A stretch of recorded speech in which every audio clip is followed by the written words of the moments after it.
Nafarroko eta estatuko gobernuei.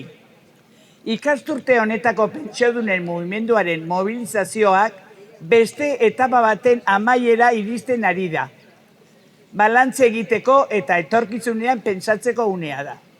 Bitartean, hemen jarraitzen dugu kalean oinarrizko aldarrikapenak eskatzen pentsioen, arretaren eta zainketen arloan adinekoen bizitza hobetzeko.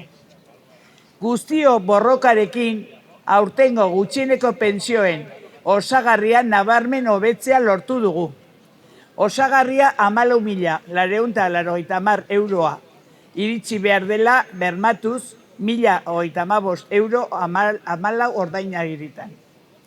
Punto honetan egindako aurrerapena positibotaz jotzen dugu, baina ez da nahikoa.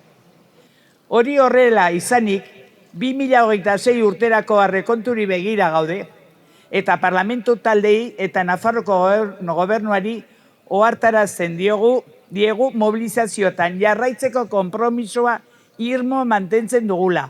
Gutxieneko pentsioen osagarria lanbide arteko gutxieneko soldataren parekatu arte.